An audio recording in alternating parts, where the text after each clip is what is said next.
आ गया आपकी भारी डिमांड के बाद फाइनली 2026 का बैक एंड रोड मैप आ गया। 2024 में हमने last time back and road map करा था, उसके बाद से पिछले साल हर बार आप लोग कहते रहो भैया बैक एंड रोड मैप ले आओ, अपडेट करते हैं, बहुत सारा रिसर्च करते हैं, टाइम लगता है, समझना होता है मार्केट में क्या है, वही वाला चीज जो पहले बोले थे उसको रीपैकेज करके तो नहीं बोलना है ना। तो अभी आ गए 26 में। अब इसमें घुसने के पहले एक सवाल का जवाब पहले दे देते हैं। यार दुनिया में जो इतनी बातें फैली हुई हैं और तुम लोग कमेंट में भी लिखते हो कि छोड़ो कोडिंग, अब चले खेती करने। मैं भी करूंगा खेती, तुम भी करना खेती, सब करेंगे खेती। फूड प्रॉब्लम सॉल्व हो चुका लाइफ में, पता नहीं क्या करोगे खेती करके तो, बट ठीक है वो समय जब आएगा तब देख लेंगे। पर आज के टाइम पे सच्चाई ये है कि एआई की बड़ी बड़ी कंपनी जो हैं, ओपन एआई हो, माइक्रोसॉफ्ट हो, XAI हो, गूगल हो, जेमिनाई हो, और क्या छूट गया, एंथ्रोपिक हो, कोई भी कंपनी है जाकर देख लो करियर पेज पे software developer, software engineer, backend engineer, system engineer, फलाना ठिकाना टिमकाना 50 ओपनिंग्स पड़ी हुई हैं। मार्केट में आज के टाइम पे इतना डिमांड है, 30%, 50%, 70%, 100% तक हाइक मिल रही है आपकी सैलरी के ऊपर, डिपेंडिंग ऑन आप कितने अच्छे हो। तो कितने अच्छे हो, इस सवाल को अगर हम पकड़ लें और उसको नापना शुरू करें तो ये जो रोड मैप है ये बेसिकली आपको एक वो इंची टेप दे देगा कि आप कितने अच्छे हो, आप आराम से नाप सकते हो। हमने पूरा स्केल बनाया है आज। रोड मैप में घुसने के पहले आपके दो और सवालों का जवाब दे देना जरूरी है। पहला सवाल आप हमेशा ये पूछते हो कि भैया कौन सा करे, मतलब .NET करे कि जावा स्प्रिंग बूट करे कि Node.js करे कि पाइथन करे। तो इसका जवाब एक ही है, कोई भी एक चीज से शुरू करो जो तुम्हारे जॉब में आज के टाइम पे यूज हो रहा है, जो तुम्हारे पास है, जो तुम्हारे क्लास में कहीं पे भी जो भी पढ़ाया जा रहा है, कोई भी एक लैंग्वेज, फर्क नहीं पड़ता है। क्योंकि बैकएंड में, स्पेसिफिकली बैकएंड में सारे जो फ्रेमवर्क्स हैं एक ही तरह से ऑपरेट करते हैं, सारी जो लाइब्रेरीज हैं एक ही तरह से ऑपरेट करती हैं। तो एक के साधे सब सधे और सब साधे सब जाए। तो अगर आपको दोए वो समझ में नहीं आते तो थोड़ा गूगल करके आए, ठीक है। अब दूसरी चीज ये है कि 2026 के इस रोड मैप में ऐसा नया क्या है, तो मैं बताता हूं आपको। हो क्या रहा है कि with every release of a coding agent, जैसे अभी GPT 5.3 आ गया और क्लॉड ओपस 4.6 आ गया, तो हर रिलीज के साथ जो कोड एक्चुअली आपको लिखना है वो काम कम होता जा रहा है। पैनिक होने के पहले पूरी बात सुन लो। कोड तो कम होता जा रहा है, लेकिन क्योंकि आप अब ज्यादा कोड शिप कर रहे हो, ज्यादा फीचर शिप कर रहे हो, ज्यादा से ज्यादा चीजें करने की कोशिश कर रहे हो, इसीलिए आपको अब इंजीनियरिंग जो है उस पे और ज्यादा ध्यान देना पड़ रहा है। सिस्टम्स जो आप बना रहे हो वो और ज्यादा इंपॉर्टेंट होता जा रहा है। तो जो ये बैकएंड डेवलपर रोड मैप है ये उस तरह की सोच को लेकर आता है कि भैया कोड तो एआई वाला लिख देगा, पर क्या लिखना है, कहां लिखना है, कैसे चलेगा, कैसे यूजर के पास जाएगा। देखो दुनिया में दो ही सच्चाई है, एक कि सॉफ्टवेयर इंजीनियरिंग में भर भर के पैसा है और दूसरा ये कि प्रोडक्शन में कोड फटेगा। आज कल परसों एक दिन जरूर फटेगा, जिसका नहीं फटा है उसका भी फटेगा और जिनका फटा है उसका फिर फटेगा। चाहे कितने भी रूट कॉज करेक्टिव एक्शंस मार लो, सत्य है, परम सत्य है कि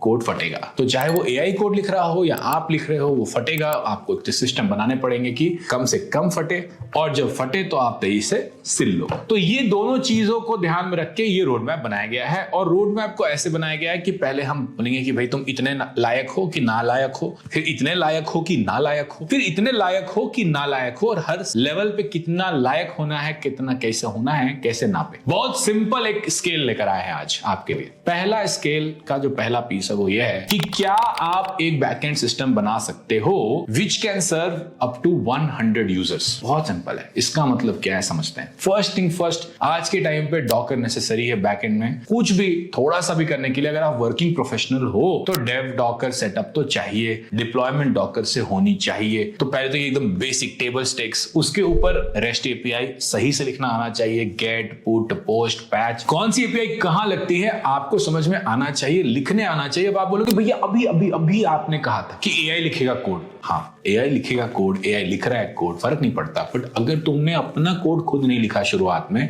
समझ नहीं बनाई उसके लिए, तो पढ़ोगे कैसे? वो लिखेगा फारसी, तुम्हें क्या समझ में आएगा? कुछ नहीं। तो इसीलिए यहां पर इस लेवल पर आपको ये कोड लिखने, रीजन करने दोनों आना चाहिए। तो डीबी हो गया, एपीआई हो गया, पूरा सिस्टम कैसे चलता है, कैसे डिप्लॉय होता है, कैसे डीबी का कॉल आता है, कैसे डीबी से कॉल जाता है, कैसे आप एक ओआरएम यूज कर सकते हो, कब ओआरएम यूज करना चाहिए, ऑब्जेक्ट रिलेशनल मैपर कहते हैं इसको। इसी पार्ट वन का पार्ट बी है ऑथेंटिकेशन। जब आपने पार्ट वन कर लिया तो आपको ऑथेंटिकेशन, ऑथराइजेशन, अभी इस जगह पे शायद आरबैक की इतनी जरूरत नहीं है, बट समझना अब शुरू कर देना चाहिए। जॉट क्या होता है, स्टेटलेस क्या होता है, कुकीज कैसे काम करती हैं। कुकीज वाला आप नहीं भी बनाओ तो एटलीस्ट जॉट वाला जो एपीआई है और जो ऑथेंटिकेशन फ्रेमवर्क है और जो है वो यहाँ पर आपको थोड़ा से ज्यादा लगाने आना चाहिए। फॉर एग्जाम्पल हमने बात की थी कि भारत में अपने एप्स कैसे बने, तो हमने एयरबीएनबी के बारे में बात की थी। तो अगर आप एयरबीएनबी का एक इंडियन क्लोन बनाना चाहो तो यहाँ पर वो पूरा का पूरा क्लोन एयरबीएनबी की तरह बन चुका होगा। यहाँ पर आपके पूरा बैकएंड बन चुका होगा, डेटाबेस क्वेरीज रन कर चुकी होंगी, डेटाबेस टेबल्स आपको डिजाइन करने आता है, authentication, user management, forgot password, sign up, सब हो चुका होगा।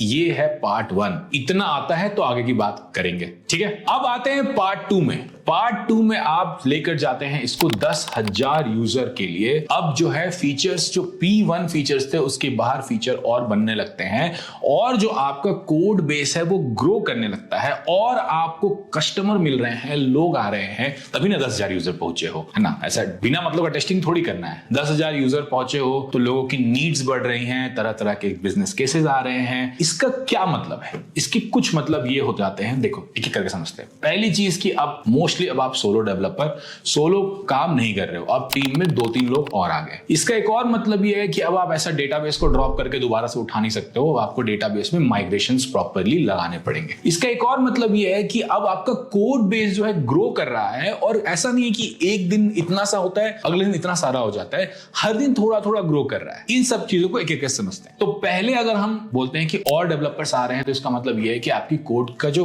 क्वालिटी है वो बेटर होना चाहिए। एक सेपरेशन है कि भाई देखो ये वाला चीज ऑथेंटिकेशन हैंडल करता है, ये जो है सेम एयरबीएनबी का एग्जांपल लेकर ही अगर चले तो ये जो है ये होटल्स को ऑनबोर्ड करने के लिए ये सेलर वाला प्लेटफॉर्म है, ये वाला जो प्लेटफॉर्म है ये यूजर वाला प्लेटफॉर्म है, ये वाला जो प्लेटफॉर्म है ये प्राइसिंग पेमेंट इसका प्लेटफॉर्म है। तो ऐसे आपको सेपरेशन सब लाने होंगे क्योंकि अब वो एक आदमी सब कुछ कर रहा है, सब कुछ एक ही कोड में खिचड़ी पकी है, ऐसे काम नहीं होगा। इसका एक और मतलब क्या है, जब मैं कह रहा हूं कि हर दिन थोड़ा थोड़ा कोड बढ़ रहा है तो इसका मतलब जो कोड अब आप नया लिख रहे हो या लिखवा रहे हो, वो जो नया कोड आपका आ रहा है वो पुराना कोड को ब्रेक नहीं करना चाहिए। इसलिए अब आपको यूनिट टेस्टिंग, इंटीग्रेशन टेस्टिंग, थोड़ी एंड टू एंड टेस्टिंग इसकी भी जरूरत पड़ जाती है। फिर इसी का एक और मतलब देखते हैं, जब हम कहते हैं कि हर दिन कोड बढ़ रहा है और हर चीज में नए नए फीचर्स बन रहे हैं और हर कुछ दिन पे ये डिप्लॉय हो रहा है, इसका मतलब अब आप हाथ से डॉकर को उठा के बार बार एक ही डॉकर पे डिप्लॉय नहीं करते रहोगे। आप क्या करना चाहोगे कि एक CI/CD पाइपलाइन बने, बहुत बेसिक भी सही तो ये गिटहब एक्शंस तो बने ही,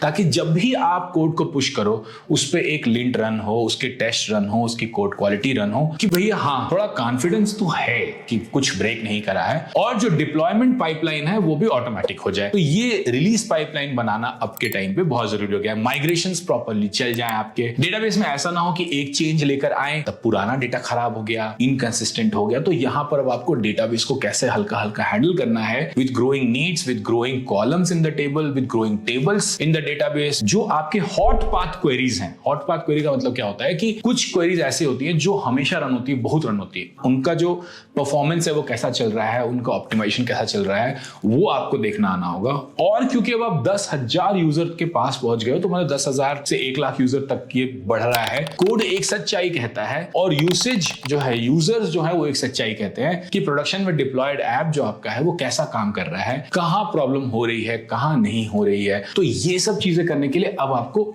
एक टर्म है ऑब्जर्वेबिलिटी, ठीक है। इसका मतलब होता है कि लॉगिंग होनी चाहिए ऐप के अंदर, टेलीमेट्री होनी चाहिए ऐप के अंदर, और जब परफॉर्मेंस डिग्रेडेशन हो, मतलब आपका ऐप खराब परफॉर्म करने लगे, बिल्कुल से कोई सर्विस गिर रही है, ना सिर्फ गिर रही है खराब भी हो रही है, तो आपको फोन पर अलर्ट आए और आपके पास प्लेबुक्स, रन बुक्स बने हुए हैं कि भैया ये अलर्ट आएगा तो क्या करना है, कैसे करना है, क्या नहीं करना है। तो ये सारे सिस्टम्स देखो जैसे ही हम पार्ट 2 में घुसते हैं तो 2A में एक तो डिप्लॉयमेंट, यूनिट टेस्ट, ये सब सिस्टम्स आने लगते हैं, एंड 2B में आप बोलोगे कि observability becomes very very very important, क्योंकि अब यहां पर आपको ये सारी चीजें चाहिए ही चाहिए। अब आते हैं part 3 of this road map में। देखो रोड मैप में मैं जानबूझकर मैंने टर्म्स कम और डिलीवरेबल्स या आउटकम्स या ऑब्जेक्टिव ज्यादा रखे, क्योंकि अगर आप ये कर पाते हो तो टर्म सीख जाते हो, अगर आप कर पाते हो तो बक्से बना लेते हो। लेकिन बक्से बनाने से, जिस तरह की सिस्टम डिजाइन मार्केटिंग पढ़ाई जाती है बाकी जगहों पर, वो या जो आप देखते हो उसमें वही होता है कि मैं बक्से बना लेता हूं, मैं उबर को, इंस्टाग्राम को रीजन कर लूंगा बहुत बड़े स्केल पे, लेकिन मुझे एक्चुअली में होना क्या है, हो क्या रहा है, वो नहीं आता है। और एआई के जमाने में अब वो चीजें बहुत साफ हो गई हैं कि अगर नहीं आता है तो आप नहीं कर पाओगे, नहीं कर पाओगे तो 2 महीने बाद फायर हो जाओगे। तो अगला जो स्केल का है वो है कि 1 मिलियन टू 10 मिलियन यूजर। अब मिलियंस में आपको यूजर आ गए। अगेन बार बार मैं यूजर पे क्यों जोर दे रहा हूं, क्योंकि एक बिजनेस की कॉम्प्लेक्सिटी की सच्चाई इस बात से नहीं होती कि आप कितने अच्छे डेवलपर हो, आपने कितना अच्छा सिस्टम लिखा है। इस बात से होती है कि उसके यूजर्स कितने हैं, उसके रिक्वेस्ट कितने हैं, पर सेकंड रिक्वेस्ट आपको कितना हैंडल करना पड़ रहा है, उसमें क्या क्या प्रॉब्लम्स आ रहे हैं। तो जब तक आप फेसबुक मेटा लेवल के, उबर लेवल के नहीं हो, जहां आपको बिलियंस ऑफ यूजर्स हैं, मिलियंस ऑफ यूजर्स हैं, तब तक वो वाला पीस करके करोगे क्या। आज की सच्चाई जो स्टार्टअप्स को चाहिए, जो कंपनीज को चाहिए, वो ये है कि आपको ये स्टेज बाय स्टेज सब कुछ आना चाहिए। तो 10 मिलियन यूजर्स। आप ये भी पूछोगे मेरे से कि भैया ये जो आप बातें कह रहे हो, मतलब आप हमेशा कुछ और ही बात करते हो, जो हम बाकी जगह देखते हैं उससे कुछ डिफरेंट ही बात होती है, तो ये बात जो आप कर रहे हो कैसे मान लें। ऐसा है कि पिछले 5-6 सालों से पढ़ा रहे हैं बच्चों को, ग्रेजुएट्स को जॉब लगा रहे हैं, जॉब लग रही है। अब क्या हुआ है कि 2024 के आसपास बहुत सारे बच्चे जो 2021 में ग्रेजुएट करे थे, 2022 में ग्रेजुएट करे थे, वो वापस आकर कहते हैं हमसे कि भैया देखो ऐसा है कि अब हमें 2-3 साल तो हो गए, तो अब हम नेक्स्ट लेवल कैसे पहुंचे इस चीज में बताया जाए। तो स्वप्निल जो है, who is also the founder of Cactro, Swapnil और मैं, हम लोग सारे जितने आपके हायरिंग मैनेजर हैं उनसे बात करते हैं, समझते हैं उनको क्या चाहिए, नेक्स्ट लेवल के लिए क्या चाहिए, कैसे इनकी सैलरी और बढ़ाई जाए, और बात करके ये पूरी चीज निकालते हैं। उसके बाद हमने ऐसा नहीं भाया एक पेज लिख दिया, किसी को दे दिया, इनको समझा दिया, 1 घंटे अच्छे से सेशन भी ले लिया, फिर वापस आता है कि ये तो हो गया, ये तो आपने कह दिया, बट इसके अंदर भी बहुत सारे नुआंसेस हैं। कब क्या करना है, कैसे करना है, अच्छा करना है, नहीं करना है, सही कर रहे हैं, नहीं करना है, कैसे होगा। तो इसके लिए हमने 2024 के समवेयर अराउंड सितंबर अक्टूबर में एक कोर्स निकाला था, wisent.dev। आप जाकर देख सकते हो। देखो स्वप्निल को बहुत सारा एक्सपीरियंस है Amazon में सिस्टम्स को बहुत हाई लेवल पे काम करने का, मेरा अपना माइक्रोसॉफ्ट का एक्सपीरियंस है, हमारा अपना टीचिंग का, लर्निंग का, मार्केट का एक्सपीरियंस है। तो हमने सारे एक्सपीरियंस निकाल के जो हमारे बच्चे थे, जो हमारे पास आए थे, उनको हमने कहा ये wisent.dev में कर लो। और क्या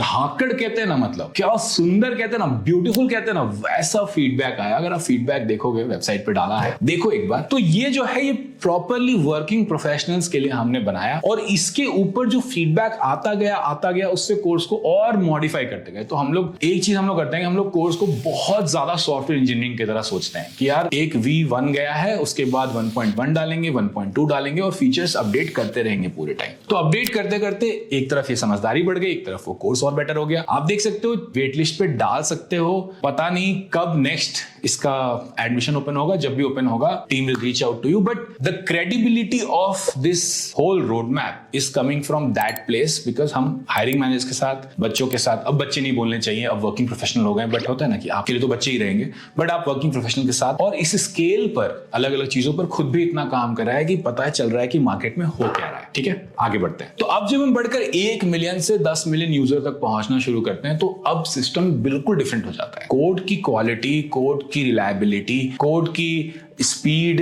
एक्यूरेसी, ये सब चीजें तो इंपॉर्टेंट पार्ट 2 में हो ही चुकी थी। पार्ट 3 में ये इंपॉर्टेंट होता है कि जब आपके पास यूजर्स आते हैं, जब एक्टिविटी बढ़ती है, तो क्या आपका सिस्टम स्केल कर पाता है कि नहीं। तो यहां पर क्लाउड ऑप्स जो है वो बहुत इंपॉर्टेंट हो जाता है। यहां पर जाकर आपको काफका, रेडिस, ये सब की एकदम भयंकर जोर से जरूरत पड़ जाती है। यहां पर जाकर आपके जो ऑब्जर्वेबिलिटी स्टैक जो मैंने बोला था पहले, वो एकदम नेक्स्ट लेवल हो जाती है। यहां पर जाकर आपका ऑन कॉल जो है वो बहुत सीरियस हो जाता है। अगर यहां पर आप रूट कॉजेस को फिक्स नहीं कर पाते हो इन टाइम, जब चीजें खराब हो रही हैं, सोचो ऐसा कि 9 बजे सुबह आया कि यार कल एक चीज गई थी, कल एक एड कैंपेन चला था, बहुत ट्रैफिक आ गया है, चीजें गिर रही हैं। और मैं मजाक नहीं कर रहा हूं, अभी लिटरली सुपर बोल एड रन करने के बाद एक कंपनी के साथ ये हुआ है यूएस में। होता क्या है कि मार्केटिंग टीम कई बार आपको बताती नहीं है कि हम इतने बड़ा एक कैंपेन रन करने वाले हैं और बहुत सारा ट्रैफिक मेरे पास आने वाला है। और देखो, एक यूजर ना हो, 2 यूजर हो, 200 यूजर हो, तब ये सब बातें हवा ही लगती हैं। लेकिन जब आप 10,000, 100,000 यूजर्स क्रॉस कर चुके हो, इसका मतलब बिजनेस में वैलिडिटी आ चुकी है, फंडिंग आ रही है या रेवेन्यू आ रहा है, तो मार्केटिंग टीम, बिजनेस टीम सोच रही है कि और यूजर्स कैसे लाए जाए। तो ऐसे टाइम पर आपको ये चाहिए कि आपका सिस्टम ऑटो स्केल कर पाए, रिग्रेस ना कर जाए, कहीं कुछ ब्रेक ना कर जाए। तो इन चीजों के लिए अब आप क्लाउड का, AWS का, GCP का, Azure का सहारा लेना शुरू करते हो कि भाई जब कभी ट्रैफिक आए तो झेल लेना। काफका को लगाते हो कि अगर बहुत सारा गिरने लगे एकदम से डेटा तो भाई झेल लेना, प्रॉब्लम मत करना। इस जगह पर आप सारा गेम डिप्लॉयमेंट की तरफ लेके जाते हो। और डिप्लॉयमेंट में सिर्फ ये नहीं है कि आप क्लाउड इंजीनियरिंग कर रहे हो